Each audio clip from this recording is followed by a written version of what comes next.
5-second board is shown.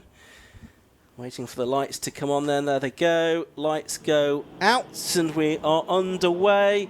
And it's a pretty good start from Paul Clark, I can tell you, from the outside of the front of the grid. Also a good start as well from Jeff Peake from row 2 of the grid in the number 29 car. And that's the car that I think has got its nose in front as they come down to Riches for the first time. Yes, he has. Jeff Peake, who's not really a contender yesterday, he goes through into the lead of the race. Paul Clark is second. It looks like Sean Brame in third position. He's been a winner this year. Paul Clark looking up the inside of Jeff Peake. There's someone, I think that's Lewis Ward, that's locking up in about 5th position. Daniel Garrett there is on his outside in the number 19 car. He runs a little bit wide there, but I think maintains position.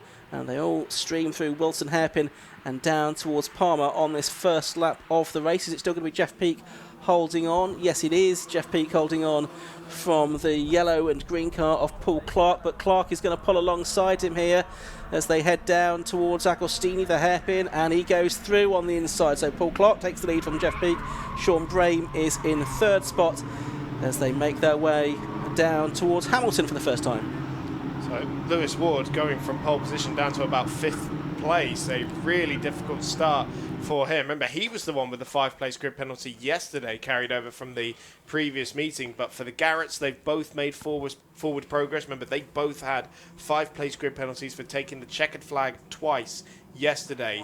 Not quite familiar with the post-race procedure and going on to do the full lap rather than coming straight into the paddock. So that's Daniel Garrett up 2 places, and Ryan Garrett has come up from 13th position. We'll get confirmation where he is when they go over the timing line, but I can see that red number 99 car very much in the pack. It's side by side again for the lead, with Jeff Peake trying to come back around the outside of Paul Clark, who did have a good start, but not quite as good as Peake behind that number 29 machine. And Garrett's now up to third, ahead of Sean Brame. So the championship leader making even more progress on this lap so far.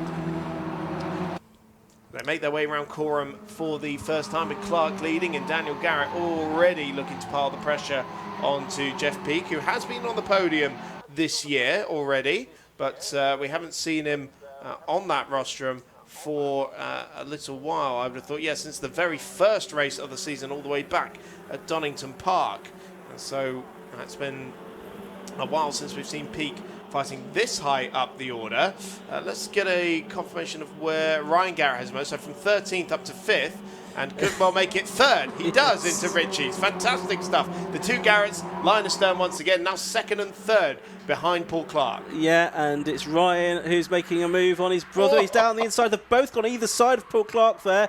It's going to be Daniel Garrett that has to. And now Clark spins right in the middle of the pack. Sean Brame collects him. He might have some damage there. Others having to go very wide in avoidance of Paul Clark's car, which is just rolling backwards. It's not in gear. Sean Brame, he's up against the barriers. It looks like he's going to be out of the race. That's bitter misfortune for a driver, another local driver, I think, really, that has unfortunately been an innocent victim there of someone else's issue. But that leaves the Garrett brothers, Daniel, who's won 6 times this season, and Ryan, who's won twice, out in front with a little bit of a gap to everybody else. So with Jeff Peake third, Murray Shepherd, that is, in 4th place, and I think that might be Daniel Russell in 5th position. But that's spread the pack somewhat, hasn't it, Chris? Yeah, it has a little bit. The Garrett's ganging up on Paul Clark there, and he succumbed to the pressure over at the Wilson hairpin. And is that Clarkey off again on the exit of Agostini? Miserable lap for the previous race leader. Jeff Peake's still not a million miles away. We have seen that even just a little bit of side by side can bring the rest of the pack closer to you. So although there may be about a second and a half covering the top 5 or 6 cars at the moment, you'll see they're squabbling behind. That's Ryan Garrett, yesterday's race winner, going into the lead ahead of his brother Daniel. It's the number 13 of Jack Linus going around the outside. Yes, it is, up into 4th position ahead of Murray Shepherd, making his return to the championship this weekend, side by side in the bomb hole as well. That is some brave stuff from the former champion. Yeah, 2020 champion Murray Shepherd has gone off and done all kinds of racing since then in historics. He's done some Formula Ford racing as well, but back into low cost for this weekend. Daniel Garrett is one driver who I think could possibly mathematically wrap up the championship today if all goes well for him. He has, on drop scores, a 34-point advantage over Sean Brame coming into this weekend. We know that Sean's not going to be scoring in this race, and Lewis Ward was third, another 5 points behind, and Ryan Garrett was level pegging with him. And it's now Ryan Garrett that's into the lead of the race as well. We'll see, I think, a bit of swapping and changing between these two. Yellow flags being acknowledged there by Daniel Garrett and by Jeff Peake as well, and that will be for Sean Brame's car, I think, which will be just around the corner. It was parked up by the barriers, wasn't it? Oh, and Lewis Ward, a bit locked up there, which under yellow flags possibly is not what should be happening, but he's still there anyway in sixth position, I think it was. Or was he ahead of Murray Shepherd by that point? Yeah, he was behind, wasn't he? So he's in sixth place. Seventh place going through is Daniel Russell. Eighth, I think, is Glyn Griffiths. So they're out of that yellow flag zone now, so they can race once again.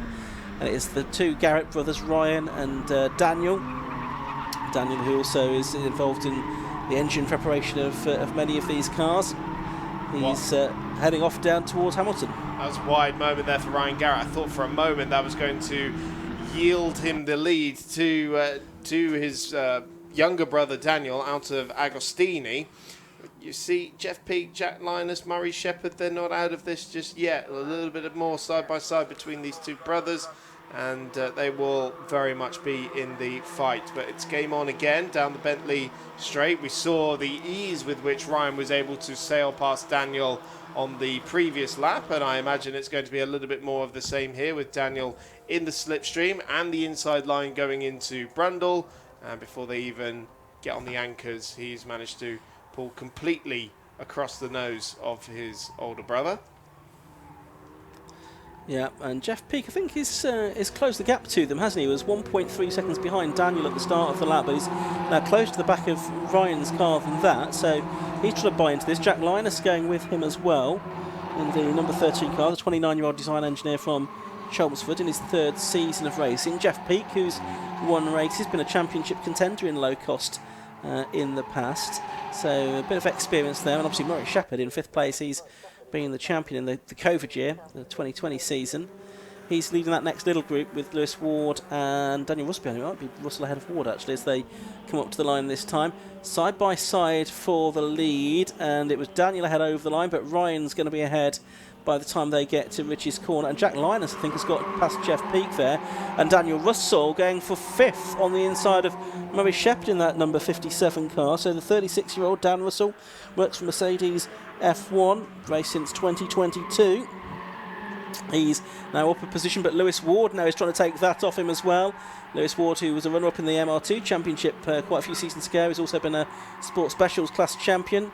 He's now got Murray Shepherd attacking him, so a great scrap going on here for 5th, 6th and 7th, but they're holding each other up, not able to get in terms with the lead quartet. Well, that was a lovely move back round the outside from Murray Shepherd, though, using some of that expertise that won him the title a few years ago.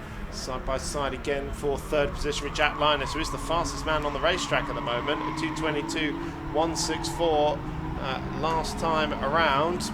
Fastest lap of the race, and he's now up into third position out of Agostini, but you see how much time they've been losing just in that little squabble, but it's still very much nose to tail between the Garretts as well as that battle for 5th position comes through Oggies, and then around Williams as well, with Murray Shepherd sitting in behind Daniel Russell.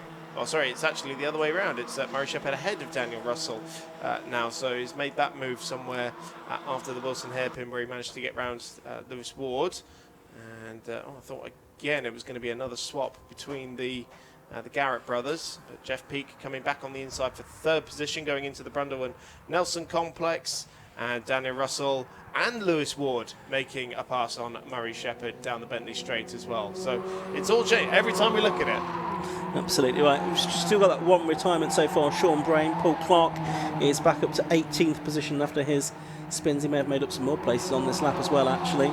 But this fight going on between Lewis Ward and Murray Shepherd just allowing Daniel Russell to make a break. And you see quite how quickly you are able to get away from two battling cars there.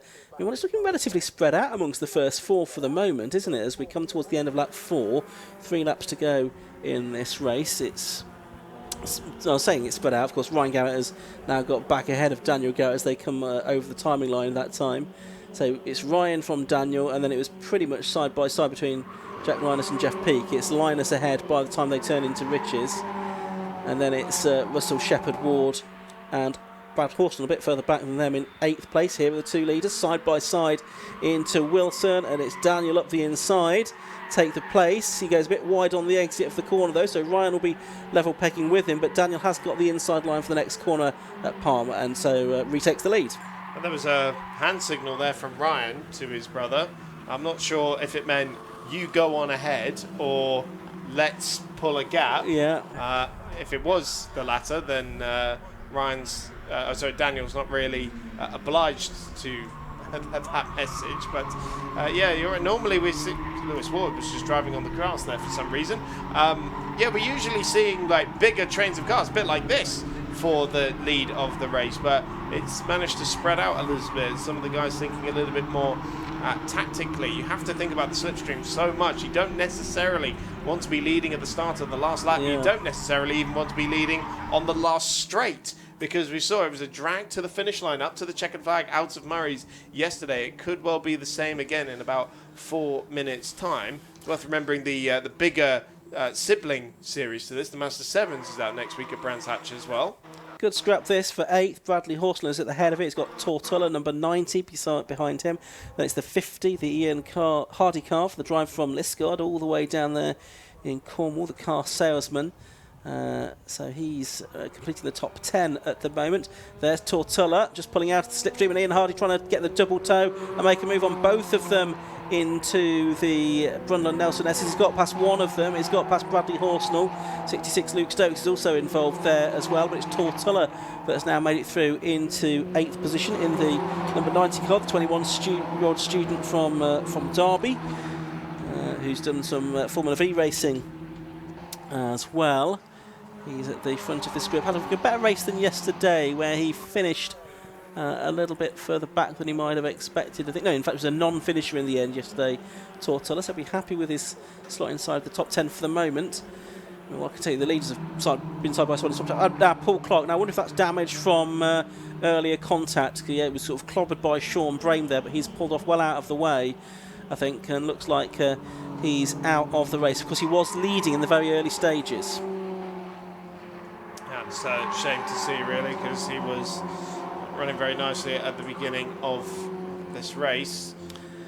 This group's had got Ian Hardy at the front of it as I was starting that sentence, but Luke Stokes now in the number 66 car is up on the inside of Bradley Horsnell, the 36-year-old from Ross-on-Wye.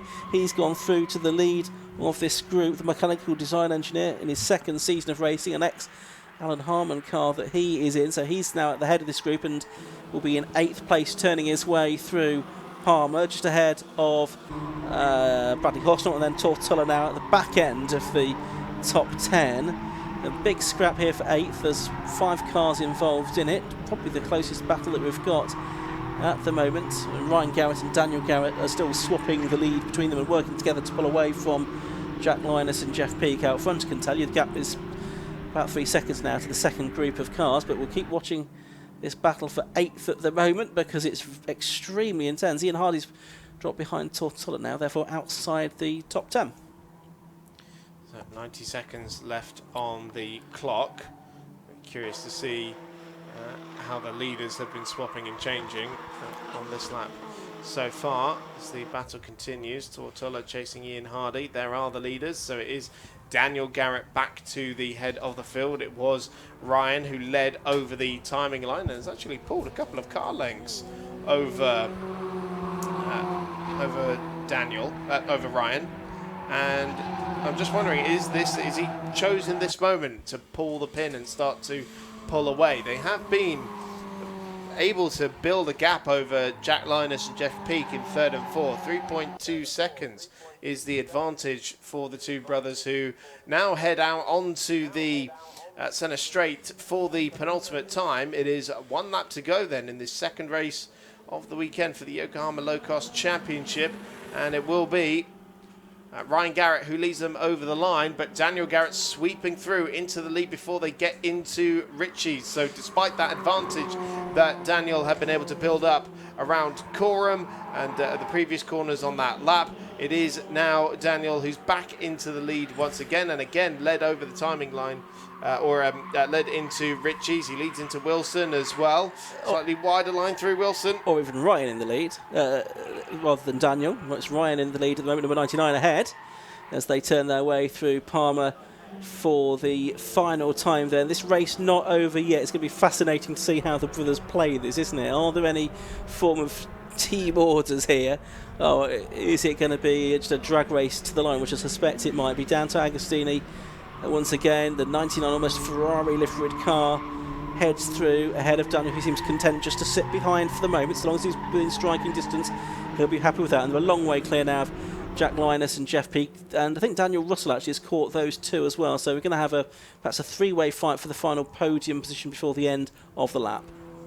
Well, it is Ryan Garrett going for his third victory of the season, trying to make it back-to-back wins, of course, as well. Winner yesterday in the drag to the finish line. Oh, big wide moment through Williams, though, at a really crucial part of the lap. Now, you would have assumed that Daniel would have been able to slipstream his way past onto the Bentley straight anyway. Is that just going to make life even easier? I believe it is, because he's already pulled clear of the Ryan Garrett car. So Daniel Garrett, the championship leader, to the front with 3 corners to go. But remember, we saw a drag to the finish line yesterday. It could well be the same, but Daniel's got a rather healthy advantage. So maybe the checkered flag will come just in time for the championship leader as he looks for a 7th victory of this season. Yeah, he's got a bigger advantage now, so it's not gone to plan for Ryan there, I don't think. I think there were some yellow flags out there as well. We saw Daniel with his hand in the edge acknowledging those, so of course there's no overtaking at that part of the circuit. Penalty for number 37 for track limits, but I don't think that's anyone too close to the front. So we're going to have Daniel Garrett coming up to the line to take another win. It's his 7th of the season. Daniel Garrett in the Yokohama Locost Championship. He beats his brother Ryan Garrett by 3/4 of a second. Jack Linus in number 13 gets 3rd place. Jeff Peak, 29, who led briefly at the start of the race, he takes 4th. 57, Daniel Russell is 5th. Dan Russell, and then it's Lewis Ward, number 4, in 6th position. Murray Shepherd, 7th. Tortulla heads a bomb burst of cars over the line. Bradley Horsnell is just behind him, so Tulla 8th, Horsnell 9th, and Ian Hardy completing the top 10 in the end. But again, another entertaining scrap for Locost on us, and a shame really that only on the second lap we lost Sean Brayman, Paul Clark out of contention as well. Yeah, I imagine they would have spiced things up a little bit in terms of that lead group. Might have been more than 2 going for the lead, but still another great battle between the Garretts. They make it 1 apiece so far this weekend, and nice to see Jack Linus back up onto the podium as well. He's had a very good run of form lately, had 2 second places at the previous meeting in Anglesey, and adding to that tally here with a 3rd place finish in race 2. Yeah, so the Locost, they are out again for a final bash this afternoon at around about 5 to 2. But let's have a look at the results of the second race of the weekend. It was a win for number 19, Daniel Garrett. 7 laps completed by him, and he was 0.755 seconds ahead of his brother, number 99, Ryan Garrett. Then 3rd place, number 13, Jack Linus. 4th was 29, Jeff Peak. 5th, 57, Daniel Russell. 6th, number 4, Lewis Ward. 7th, number 2, Murray Shepherd. 8th, number 90, Tortulla. 9th was 55, Bradley Horsnell. And rounding out the top 10 was number 50, Ian Hardy, ahead of Liam, Glyn Griffiths, Mark Rue, and Luke Stokes. He had a 5-second penalty as well for exceeding track limits. And further on down the order, it was Jake Sturt, Barry Stewart, Kev Straw, David Berry, and Alan Hardy. Alan Harmon, I should say, that completed the top 20. So more low-cost action to come this afternoon. It's around about 5 to 2 this afternoon. Still 4 more races to come before the lunch break, though, here at Snetterton. We've got the Vulcan Racing Classic Stock Hatch Championship coming up in just a few moments. We've got the Tagiwa Type R Trophy, which has the second of its 3 races this weekend. The 5 Club Racing MX5 Cup, and then finally the BMW Car Club Racing Championship as well. So I can see cars just being held in the scrutineering bay at the moment. We'll probably get drivers out of their cars to head over to talk to Kieran Mogg in a few moments. Reminder that later on this afternoon as well, we've got the 2-hour race for the Tagiwa Club Enduro Championship 2. Let's take a short break, and when we come back from that, we'll be with Kieran Mogg.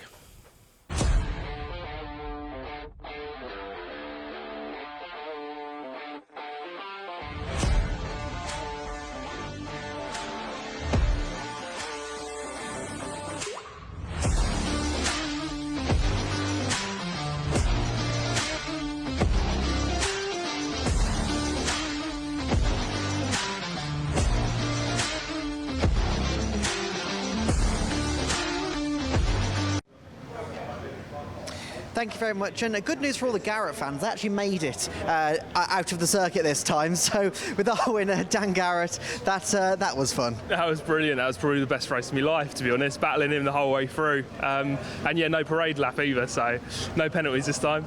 That was great.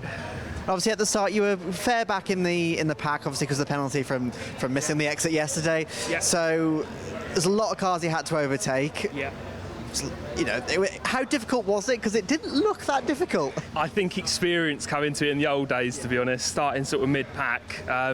They all bunch on the inside of the line, so normally you just get to go around them all, and it's exactly what I'd done, and then just one by one, and yeah, it was good fun. And then I saw Ryan after about 10 seconds from 12th to seconds. I thought, how the bloody hell's he done that? You know, but he done it. Yeah. And obviously, speaking of that, for the last half a race at least, you two were just line astern, kept on overtaking each other. How much of it was after you, and how much of it was I want to beat you? I think out the last corners, it was who would have it, and then I should have had the infield, and Ryan should have had the outfield. But can't complain. I think it worked pretty well, to be honest. But there was some good battle in there, outbreaks and slipstreams, and yeah, I can't wait to watch it back later. I think you'll enjoy it, definitely. Well, congratulations on the win. Very much. Thank you very much. Cheers, thank you. Right, let's speak with Ryan Garrett, who's back here. Obviously, our race winner from yesterday, second place today. Ryan, just talking with Dan, that was a good race. It was bloody brilliant, yeah. You get to talk to me today because we found the exit this time. Exactly. But yeah, over the moon with that. Yeah, I'm kind of speechless, really. Yeah, well happy. Yeah. And obviously, we didn't get to speak after your win yesterday as well. That was a good race yesterday. That was excellent. Yeah, there's a lot of battle in between. It's a shame we didn't have Sean on that one. I'm not too sure what happened to him, but whether it would have been the same sort of finish, I don't know. I think I pipped him by that much. So yeah, great. That was a good race. Obviously, a nice way to obviously start the day as well. And so, can we expect the same? Hopefully, if the rain holds out. I know it's forecast for a little bit of hit and miss, so we'll see. But I've got a set of tyres that I can put on, whether they're any good or not, I don't know. But yep. Awesome, look forward to seeing it. Congratulations. Just say hello to my two little boys at home. They'll be over the moon. Perfect. All right, thank you very much. Right, let's speak with Jack Linus here. Jack, and you had to fight for that one, but then you managed to keep that gap towards the end. Yeah, it wasn't the best start for me. I just had to work as hard as I can to gain the positions, get on the back of Jeff, who is a solid driver. So, yeah, I just did everything I could to get on the back of him. And then, yeah, once I was in front, it was just focus ahead, don't look behind, and just, yeah, keep going. These boys just drove off. They were so fast today. So, yeah, I don't think there was much chance of us getting them back. But, yeah, it was a great race. And, yeah, Jeff was with me the whole way, and I was just waiting for him to come past on the final lap. But, yeah, just about got the run out the final corner and took the checker flag. So, yeah. And we saw pretty much everyone else switching and changing positions the entire time, but we didn't see that from you. So was there a particular strategy you were kind of using to kind of go, right, I don't want you to come past me at all? I was just focusing on every exit of the corner, especially onto the two big straights, because these cars don't have much power. So yeah, I just had to keep that perfect, get the best run I could, and yeah, just try and maintain that gap, as they're the big overtaking spaces around here for us. So yeah, it was just focus on that and then try and keep ahead as much as I can. What about later? What's your expectations? We'll see what the weather does, because it looks a bit, yeah, hit or miss. But yeah, it's just give it my all and see what happens. Absolutely. Well, look forward to seeing it. Congratulations on P3. Brilliant. Thank you very much. Cheers. Thank you. All right. So that's it for the Locost for the time being. They're coming up later on. But coming up next is the stock hatches.